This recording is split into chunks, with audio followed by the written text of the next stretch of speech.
إن الحمد لله نحمده ونستعينه ونستغفره ونعوذ بالله من شرور أنفسنا ومن سيئات أعمالنا من يهديه الله فلا مضل له ومن يضلله فلا هادي له وأشهد أن لا إله إلا الله وحده لا شريك له وأشهد أن محمدًا عبده ورسوله صلى الله عليه وعلى آله وأصحابه أجمعين ومن تبعه بالإحسان إلى يوم الدين.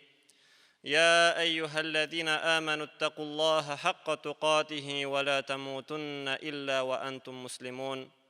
يا أيها الذين آمنوا اتقوا الله وقولوا قولا سديدا يصلح لكم أعمالكم ويغفر لكم ذنوبكم ومن يطع الله ورسوله فقد فاز فوزا عظيما.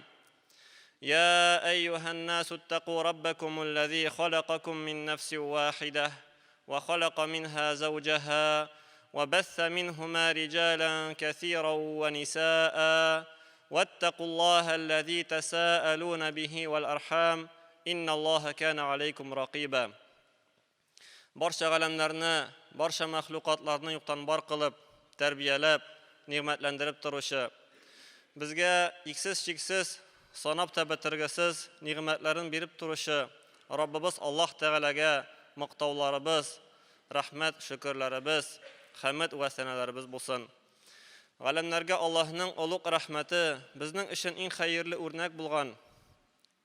Qiyomat kunida inshaalloh bizning uchun shafaatchi bo'lgan, bizning uchun eng qadrli bo'lgan kishimiz Payg'ambarimiz Muhammad Mustafa sallallohu alayhi va sallamga Allohning salomlari, salovatlari, xayr duolari erishib tursin.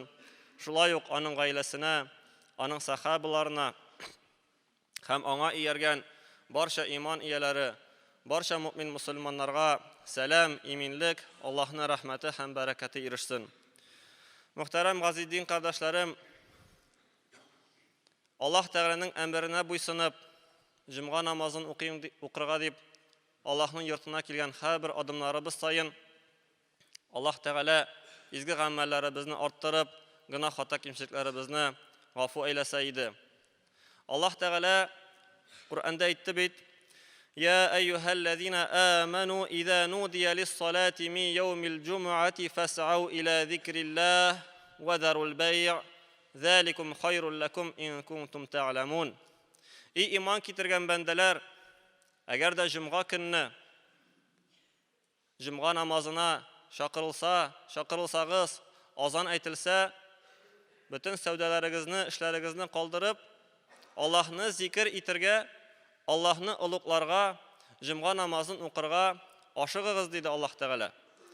Ham aytdi, agarda bilsangiz, bu sizning uchun xayrliroqdir.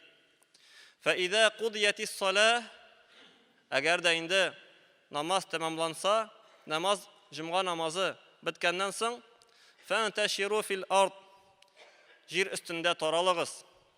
İşlaringizga, o'quvlaringizga, kasblaringizga tutunig'iz. Va bataghu min fadlillah, ham Allohning fazilatidan o'zingizga talab etingiz, Allohdan so'rag'iz. Allohdan rizqni so'rag'iz.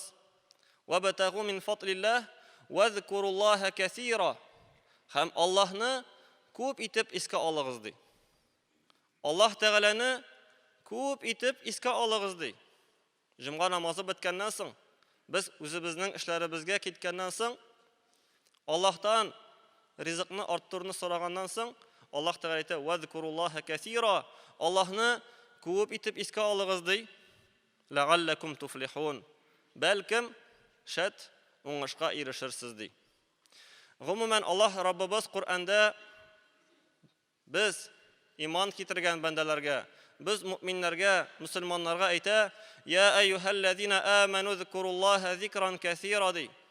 Ey iymon keltirgan bandalar, Allohni ko'p etib esga oling'iz deydi. Allohni ko'p etib esga oling'iz deydi. Ko'p etib zikr qiling'iz. Ayyi, namozdan so'ng 33 martaba subhanalloh, alhamdulillah, Allahu akbar deb aytib, ul da zikr. Ул да Аллаһны искә алу. Әмма ул гына җитми җәмәгать, без һәр вакытта, һәр даим күп итеп Аллаһны олугларга, Аллаһны истә тотырга тиешбез. Аллаһ Тәгаләгә рәхмәтле булырга тиешбез. Аллаһ Тәгаләгә рәхмәт сүзләребезне, шөкр сүзләребезне һәр вакытта да әлхәмдүлиллаһ, Аллаһу әкбар, субханаллаһ дип әйтергә тиешбез. Әмма зикрләр күп төрле була. Аллаһны искә алырга була күп төрле рәвешләр белән. Коръән укуда Аллаһны зикр була, зикр итү була. Чөнки Аллаһ Раббыбыз әйтте: "Сад вал Кур'ани зикр" ди. Сад ишендә зикр булган Коръән белән ант итәм ди. Ягъни Коръән ишендә зикр бар. Коръәннең ишендә Аллаһны искә алу бар. Шуның белән Аллаһта ант итәм ди. Димәк, Коръән укуда Аллаһны искә алу була. Пәйгамбәрбез алейһиссалату вассалам безгә күп төрле зикр рәвешләрен өйрәтте. Һәм шулар арасыннан ла хаула ва ла куввата илля биллаһ дигән зикр бар. Ла хаула ва ла куввата илля биллаһ дигән зикр бар. Әйтергә аны бик җиңел, әмма аның мәгънәсе бик зур. Аның сүзләре кыска, күп түгел. Ла хаула ва ла куввата илля биллаһ дип күбебез белә бу сүзләрне. Шушы зикр кылу сүзләрен. Әмма мәгънәсе бик тирән, мәгънәсе бик олы. Мәгънәсе тәрҗемә иткәндә әйтәләр: Аллаһтан башка көч-куәт юк дип. Аллаһтан башка көч-куәт юк. Ягъни ла хаула, хаул юк, һәм куәт юк Аллаһтан башка. Аллаһта гына бар хаул һәм куә. Куәт дигән сүз аңлашыла, көч-куәт аңлашыла, әйме? Ә нәрсә соң ул хаул?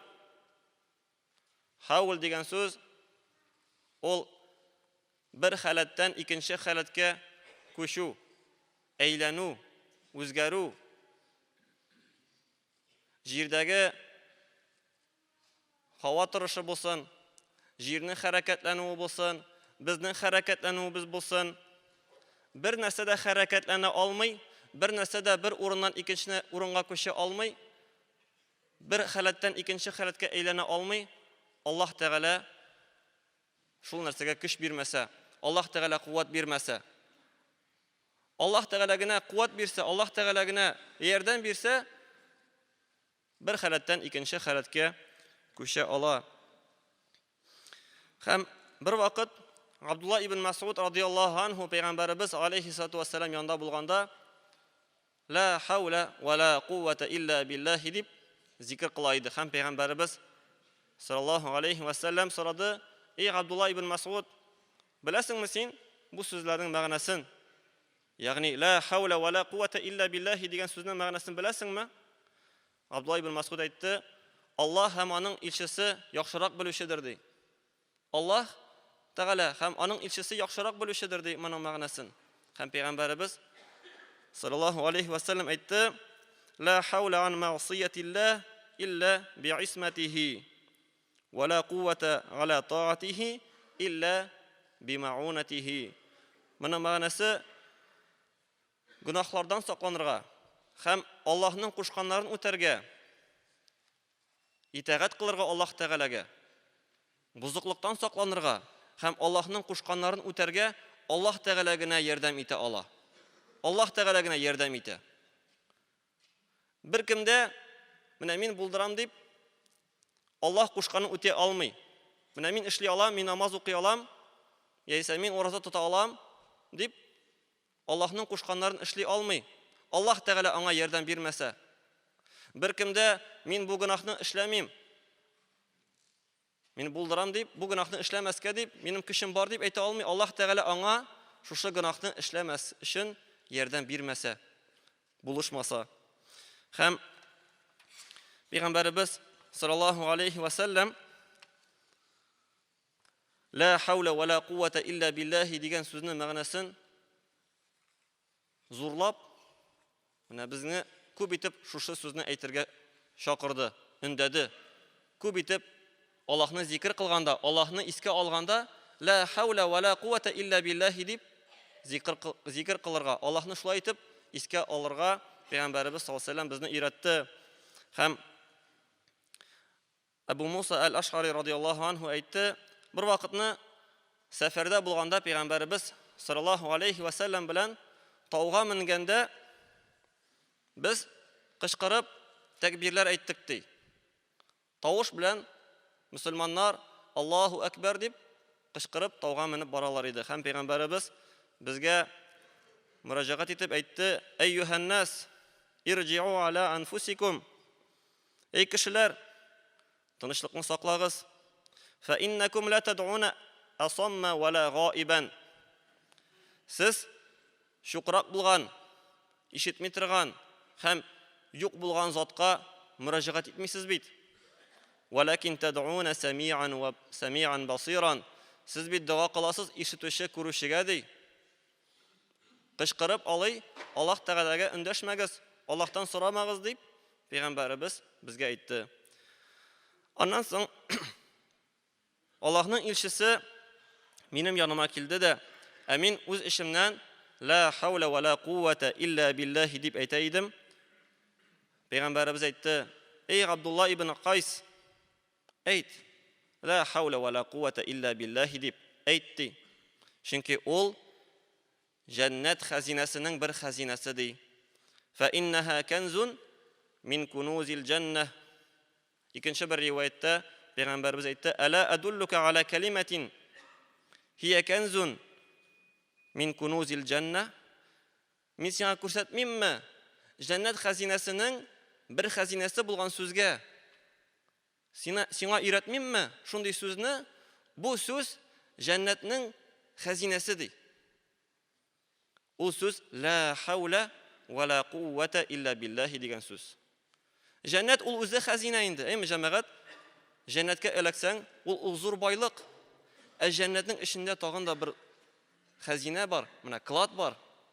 Klat bulgaç, hazine bulgaç, ol bik kadirli, bik kıymetli nerse.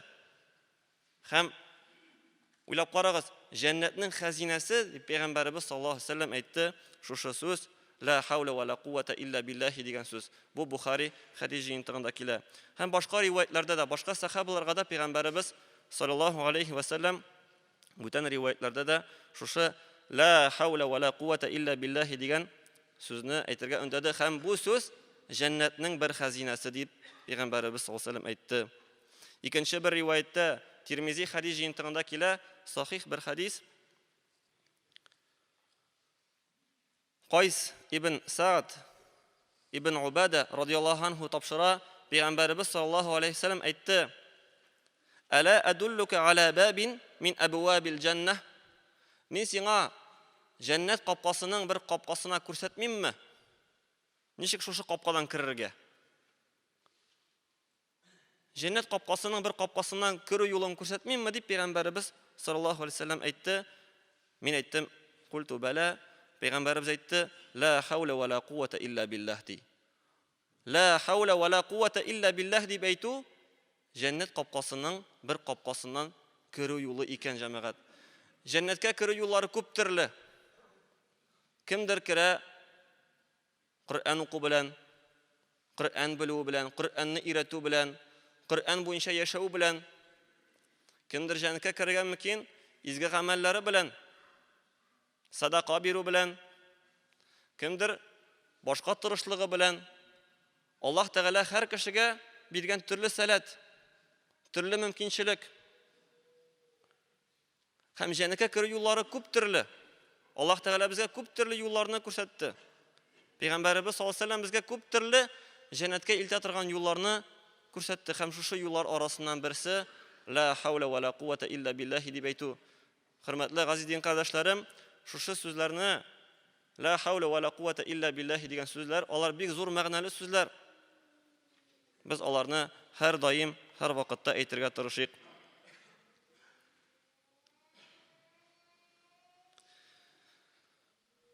Hem la havle ve la kuvvete illa billahi deyip biz aytamiz, şulay muhterem gazi din kardeşlerim, azan etken vaqtda. Muazzin azan aytuvchi hayya alas salah, hayya alal falah deyip aytgan vaqtda biz la havle ve la kuvvete illa billahi deyip aytirga tegish biz. Chunki намазга килергә, намазга басырга Аллаһ ярдәм итмәсә, без баса алмыйбыз. Шуның өчен хайя галас салади, намазга ашыгыгыз. Хайя галал фалах, уңышка, кутулуга ашыгыгыз ди муазин әйтә, чакыра. Без килә алмас идек намазга. Без намазга баса алмас идек, Аллаһ Тәгалә безгә ярдәм итмәсә. Карагыз әле менә бер шундый мәшһүр улы хадис азан турында. Пәйгамбәрбез саллаллаһу алейхи ва саллям әйтте: Муазин, Аллаһу акбар дип әйткәндә, син әйт: Аллаһу акбар, ягъни артыннан кабатла. Ашһаду ан ла илаха илляллаһ дип әйткәндә, син дә әйт: Ашһаду ан ла илаха илляллаһ дип. Ашһаду анна Мухаммадар Расулуллаһ дип муазин әйткәндә, син дә аның артыннан кабатла, әйт: Ашһаду анна Мухаммадан Расулуллаһ. Муазин әйткәндә, хайя алас салах дип, син әйтти: ла хаула ва ла куввата илля биллаһ. Хайя алал фалах дигәндә, ла хаула ва ла куввата илля биллаһ. Аллаһу акбар дип әйткәндә муазин, син дә әйт кабатла артыннан: Аллаһу акбар дип. Ла илаха илляллаһ дип әйткәндә муазин, син әйт: ла илаха илляллаһ. Кем шуны әйтә ди?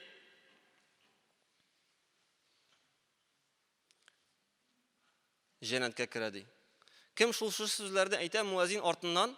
Пәйгамбәрбез әйтте, бу муслим хадис җыентыгында килә, җәннәткә керер ди.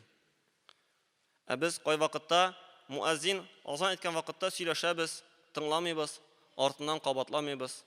Ә бер караганда бу җәннәткә керү юлы тагын бер юлы. Муазин азан әйткәндә, әгәр дә син дә кабатлыйсың икән, азан әйтүче артыннан Пәйгамбәрбез өйрәткәнчә, бу җәннәткә керү юлының берсе.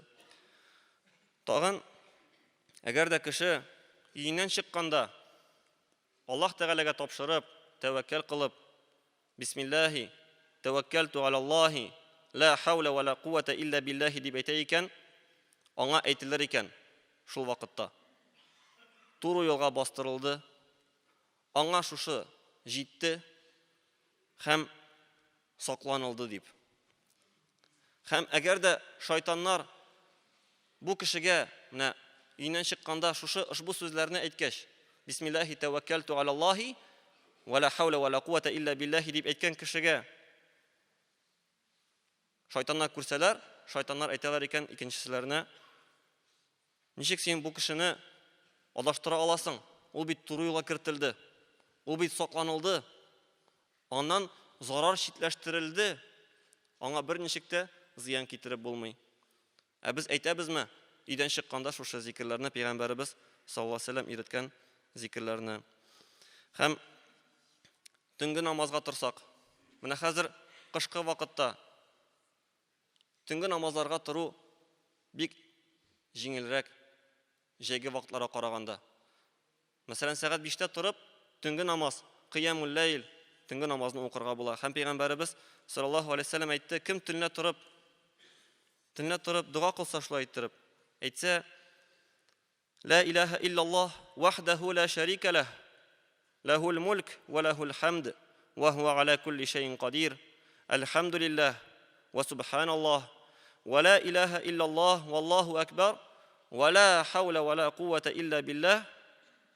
Соңыннан әйтсә: Аллаһумма гфирли, яисә дуга кылса, аның дугасы кабул булыр ди. Дугасына Аллаһ та һичшиксез җавап бирәчәк. Я Аллаһ, мине гафу ит дип сораса, Аллаһ Тәгалә аны кичерәчәк. Соңыннан тәһарәт алып намаз укыса, аның намазы кабул булачак. Пәйгамбәрбез гарантия бирде. Менә бу сүзләрне әйтеп, тәһарәт алса, намаз укыса, аның намазы кабул булачак. Беребез дә белми, намаз укыдык, намазыбыз кабул булдымы, юкмы икәнен белмибез. Ә Пәйгамбәрбез әйтте, кем төнлә турып, төнге намазга шушы сүзләрне әйтә икән, һәм соңыннан тәһарәт алып намаз укыса, аның намазы кабул була икән. Бу хадис Бухари хадис җыентыгында килә.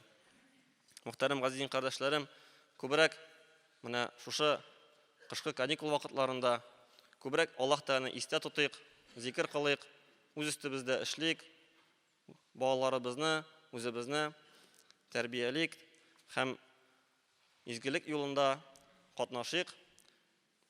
بارك الله لنا ولكم في القرآن العظيم ونفعنا بالآيات والذكر الحكيم إنه هو الغفور الرحيم الجواد الكريم السميع الدعاء.